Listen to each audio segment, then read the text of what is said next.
Pixar, Marvel, Disney, LucasArts. Long ago, the four conglomerates lived together in harmony. Then everything changed when Disney's executives attacked. Only James Cameron's Avatar, master of the box office, could stop them. But when the world needed him most, he vanished. 100 years passed, and James is still writing the new Avatar. And although I'm sure his new Avatar will be good and all, he still has a lot to learn before he's ready to take on Disney. But I believe Cameron can top the box office. So, full disclosure, I wrote this video in preparation for May 4th, for Star Wars Day. And then James Cameron had to ruin my joke by announcing the title and that the new one was coming out. So yeah, fuck you, James Cameron. That is my little awkward introduction into discussing how Disney pretty much owns everything in the world at this point. The Simpsons? Disney. Family Guy? Disney. You? Probably Disney. In fact, I'm pretty sure Disney owns James Cameron's Avatar at this point. But one of the biggest acquisitions by Disney was in 2012, and that was their purchase of Lucasfilms and their popular IP, Star Wars. Since their purchase of Star Wars, there have been numerous media created. Some TV shows, video games, and a new trilogy of movies, alongside some spin-offs. Whether well received or not, it is evident that Disney have certainly brought a lot of new Star Wars content our way. But as the company breathed new life into the franchise, alas, the mouse giveth and the mouse taketh, as he made the decision to fan or snap a lot of the Star Wars side content, affectionately known as the Extended Universe, rendering them no longer canon, as many of them continued adventures in the post-Empire galaxy, making it difficult to work with the confines of canonicity in favour of their own sequel trilogy.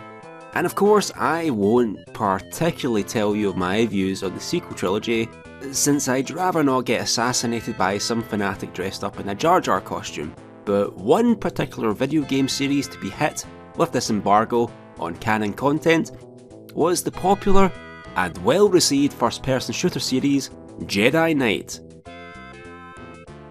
Jedi Knight follows events during and after the original trilogy, with the first game in the series being released in 1995, Star Wars Dark Forces, and being followed by 3 sequels, Jedi Knight Dark Forces 2 in 1997, alongside its expansion pack Mysteries of the Sith in 1998, Star Wars Jedi Knight 2 Jedi Outcast in 2002, and the final game of the series, Jedi Academy, which came out in 2003. Across each of these games is a central figure in the original extended universe, Kyle Katarn.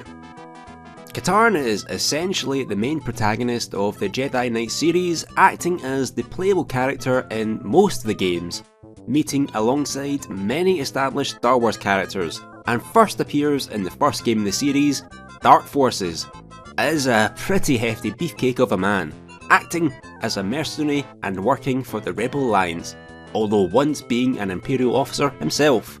However, before being pretty much written out of existence for Disney, Kyle Katarn would likely be the only man the Resistance needed. In the new canon for Disney's Star Wars, the movie Rogue One depicted the tragic efforts of Jyn Erso and her team as they sacrificed their lives for the Death Star plans. However, back in the days of old, Dark Forces instead featured Kyle Katarn single-handedly running into an Imperial base on Danuta, punching the ever-loving midichlorians out of every stormtrooper in his way. And while Rogue One's endgame was acquiring the plans, in the Legends Extended Universe, this is all a breeze for Kyle, acting as the first mission of the game. Before starting, however, the player is given the option to enter their agent name which acts as the profile for their saves. Unknowingly at the time, I selected the name Squibblar, which if you've seen my Quest for Glory videos, you'll notice is pretty close to my fighter's hero, Squibblar, but this was just an uncanny coincidence. I have a weird taste in names apparently.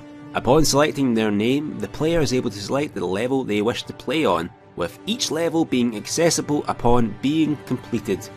In total, there are 14 missions for the player to complete, with each level having a selectable difficulty of easy, medium and hard.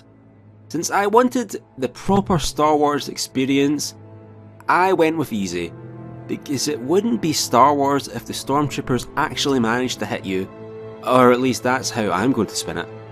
Once a level is selected, the player is given a briefing detailing their mission and their objectives, before plopping them right into the fray. In this case, our first mission being the daring infiltration to steal the Death Star plans.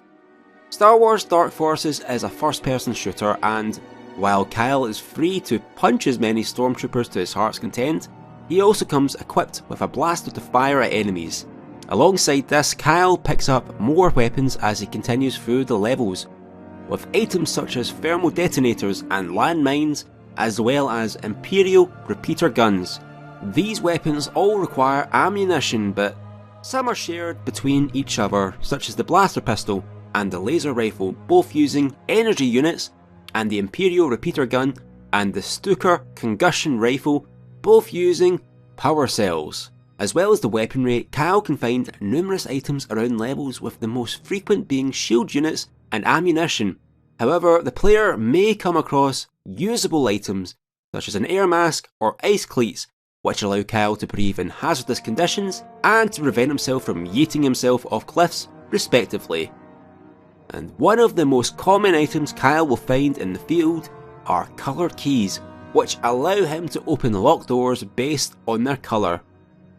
The overall plot sees Kyle complete several missions alongside his partner, Janors, who drops him off like a mother dropping her kid off at soccer practice before spending the entire time in the car on her phone. Kyle is all alone for all the game with no allies in the field, and instead of facing off against multiple stormtroopers. The player needs to keep an eye on their health and shield. If their shield depletes, then they'll take damage against their health, and if their health drops, then Kyle will die. Fortunately, while Dark Forces doesn't have any save features mid-mission, the game takes what Obi-Wan said in New Hope quite literally. If you strike me down, I'll come back more powerful than you could ever imagine. And there, Kyle completely resurrects with full health, as long as he has another life. Life is another item found throughout levels, represented as a Rebel Alliance symbol, and often hidden in secret areas of the game. If Kyle dies with none of these lives left, then he is out of luck, and the player will be taken back to the mission selection screen. Kyle needs to complete each objective on the level. In some missions, simply reaching the end is good enough, although some require Kyle to backtrack to the start and get picked up by Jan, hitting escape and moving on to the next level. After retrieving the plans for the Death Star, Kyle delivers the plans that would help win against the battle against the first Death Star.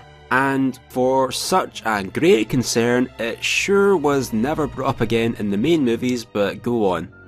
We get treated to a cutscene of Darth Vader, who talks with the game's main villain, General Mock, who has started a new project for powerful droids known as Dark Troopers, and sends them out to destroy the Rebel Alliance. Meaning our boy Katarn is on the case to seek to stop the production of the Dark Trooper project, taking him on different missions, such as the planet Talay to investigate a totaled rebel base, or on the stinky sewers of Anuit City to locate the designer of the weapons, Moff Rebus. While most of the game is your standard rooty-tooty point-and-shoot experience, the game does feature a lot of puzzles, such as ones including the use of switches, which would be fine if it weren't for the fact I was throwing these switches and having no idea what the heck I was doing, coupled with the fact that the maps are pretty intricate and confusing at times. There isn't really much to say about the objectives on each level, often being a simple reach a person at the end or plant enough explosives to blow up a Banfa to feed a Tusken Raider village for a week. However, for the most part, Kyle is going through multitudes of enemies, even including renowned bounty hunter Boba Fett, who seeks to stop Kyle from completing his mission to retrieve a Navicard that will take him to the factory of the Dark Trooper manufacturing, the Arc Hammer. Leaving the planet he retrieved the Navicard for, Kyle's ship is intercepted and he is captured by Jabba the Hutt, who throws Kyle into a pit with his pet Kel Dragon. Of course, Kyle, being the most best and most useful of the Rebel Alliance, manages to overcome this by beating the Banfa fodder out of the Kel Dragon with his bare hands. Never mind blasters or lightsabers, the most deadly weapon in the world is Kyle Katarn with his Fists of Fury. As the level progresses, Kyle faces off against different types of Dark Troopers, who, as one can imagine, are as hard as all layers of hell and inevitably killed me a few times. I want to stress that I was on easy difficult, and I'm glad that I was. Having a stormtrooper able to actually hit and decimate their target is a horrible concept. The final missions see Kyle hijack a ship bound for the Executor, the only ship that held the location for the Arc Hammer before taking place on the final level of the game, the Arc Hammer itself, filled to the brim with stormtroopers and dark troopers, making it an incredibly challenging level as Kyle ducks and dodges blaster fire to set multiple explosives before attempting to hijack a ship and escape. Before he can leave, however, General Mock appears donning a Phase 3 Dark Trooper exosuit and challenging Katarn to one final battle. And boy, can I just say, this was no joke. I'm glad I had extra lives because Mock literally wiped the floor with me again on easy. However, with enough persistence and even more power cells, Cal emerges victorious and escapes as Darth Vader looks on, acknowledging that the Force is strong with Katarn, and Kyle receiving a medal for literally winning the war against the Empire by himself.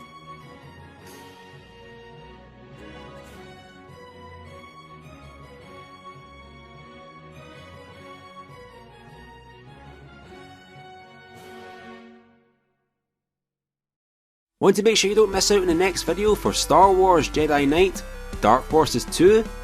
Then make sure you don't forget to subscribe to Noir Reservoir and click that little bell down there to be kept up to date on all future Noir Reservoir videos.